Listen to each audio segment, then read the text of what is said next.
Alright, are you looking to go from this to this?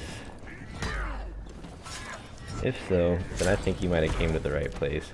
This is Unbreakable Patches, and welcome to the third video in my For Honor character counter guide. Alright, so today I'm going to be covering the Nobushi, and with her long range, intense bleeds, and pretty crazy zoning potential, it's entirely possible to spend an entire round chasing a Nobushi around as she watches you bleed. Luckily, I'm here to show you a few ways to try to get past her range, as well as some ways to defend against some of her most brutal combos. Now, before I get into all of her moveset and things along that nature, I want to cover some of her passive abilities to keep in mind when fighting her. Her main passive is going to be Way of the Shark. This is going to make her do more damage to you when you're affected by a bleed, and all this really means to us is it's just another reason to not let her land bleed attacks, and if she does have you bleeding, it might be worth considering being a little bit more defensive. I'm not exactly sure what the exact amount is the damage is increased, but it seems pretty significant. We tested it out on light attacks, and it seemed pretty close to 200%, so like double damage. So yeah, just stay aware of that. She can also cancel out of most recovery frames on abilities with a few different abilities. As far as I can tell, the abilities she can use to cancel recovery frames are going to be Kick, Viper's Retreat, Hidden Stance, Dodges, and the dodges can be turned into two different attacks. She's not able to do this with every attack, however, and I'll try to get into which one she can and can't as we go. Alright, the Nobushi's got some pretty sneaky dashing attacks in the form of Cobra Strike and Sidewinder Strike as well. So Cobra Strike can be used as a gap closer if the Nobushi decides to use it with a forward dodge, but she can also decide to go with a lateral dodge as well, or a sidestep and use it from there. The good thing about this attack is it always comes from whichever side she's sidestepping, so if she sidesteps to the left, it's going to come from the left. If she sidesteps at you to use it as a gap closer, it's going to come from the top like most gap closers do. Her dashing strong attack, however, Sidewinder Strike, is basically the evil twin brother to Cobra Strike, in the sense that it comes from the opposite direction that she dashes. It can only be used with a lateral dash, Sidewinder can. So if she dashes to the right and uses Sidewinder, it's going to come from the left. And if she dashes to the left, it's going to come from the right. So it can get a little bit tricky because both Sidewinder Strike and Cobra Strike have pretty close to the same amount of startup time. So you really just got to try to learn to read the attack and just be ready to either block to the right or to the left. The good thing about these attacks, however, is both of them can be dodged with a sidestep.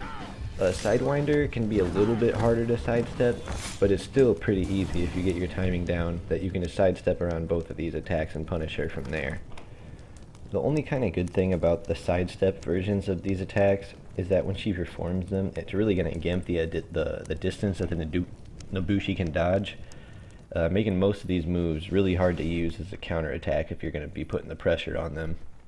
It's important to keep these two moves in mind, however, because the Nobushi can cancel out of a lot of different recovery animations into these moves. Alright, so one of the combos you're going to be seeing a lot when fighting Nobushis is going to be Poke the Nest. This is her 3-hit, like triple poke light attack combo. And if she lands a second hit in this combo, she's guaranteed a third hit that's going to apply a bleed.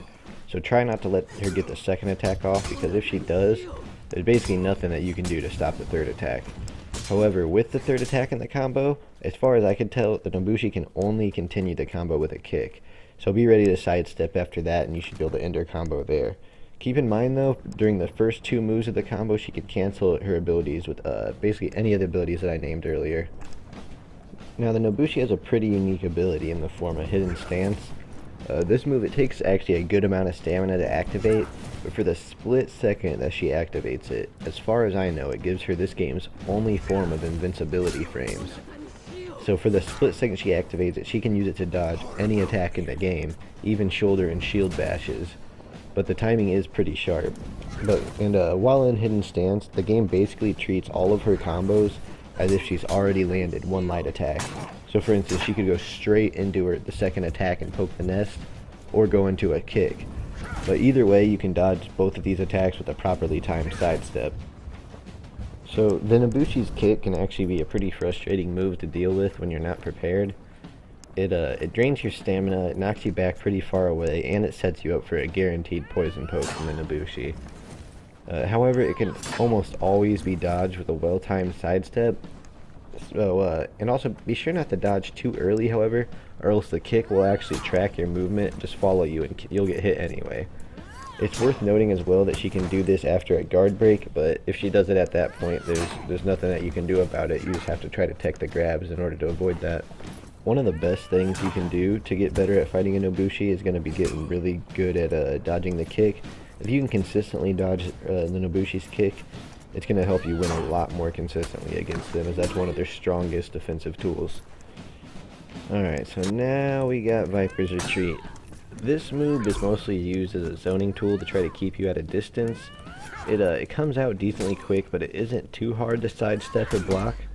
A lot of times Nobushis will try to keep you at a distance, wait for you to use a gap closer, and then use Viper's Retreat to punish you and zone you back out.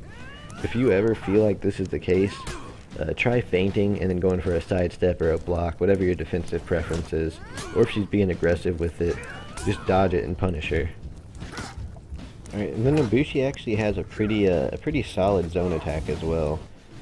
It will always strike from your left side, and it actually strikes twice unless she cancels out of the second hit.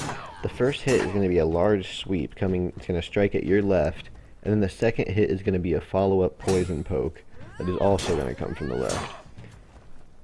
This can be pretty deceptive if she sets it up with a heavy attack feint, so just be ready for it, and if you get hit by the first attack, just make sure you don't get hit by the second. Alright, so in summary, sidesteps are going to be your best friend versus the Nobushi. Mainly because minus her zone attack and her pretty slow right and left heavy attacks, most of her moves have no way of hitting a sidestepping opponent, and even those can be sidestepped if you have the right timing. Just make sure that you time your sidestep around an attack so you don't get grabbed mid-dodge. Once you dodge her attacks, I would really try to get in her face. Once you're up close, you'll find that most characters can actually get their light attacks off before she can. And it seems like the Nobushi has a couple extra frames added when she's switching her guard. If you have quick enough reaction time, it's nothing that should really affect you as a player if you're playing her. But it just is a little bit of extra incentive to really try to go crazy on her when you get in close. So dodge or parry her attacks, get in close, and then really try to turn up the pressure. And that's going to be the key to beating a lot of Nobushis. Also, she has a fairly small stamina pool. So some properly timed parries can actually quickly drain her stamina. And then you can try to throw her down to the ground for some free damage and things along that nature. One thing to note is that because of the Nobushi's really long weapon, when you parry her, a lot of times you won't be able to immediately grab her after a parry. So it helps if you're playing a character that can dash in and grab as well.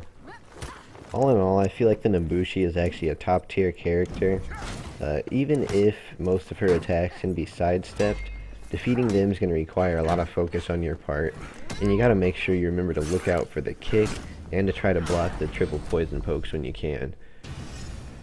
If you guys have any other tips or tricks that you like to use to counter Nobushis, be sure to let us know in the comments section below.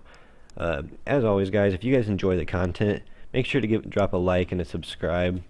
This whole series is actually going over way better than I ever expected. I can't tell you guys how much I appreciate all the love I've been getting over these videos. These videos actually take me a really long time to make. So thank you for checking out the video today guys, and peace out.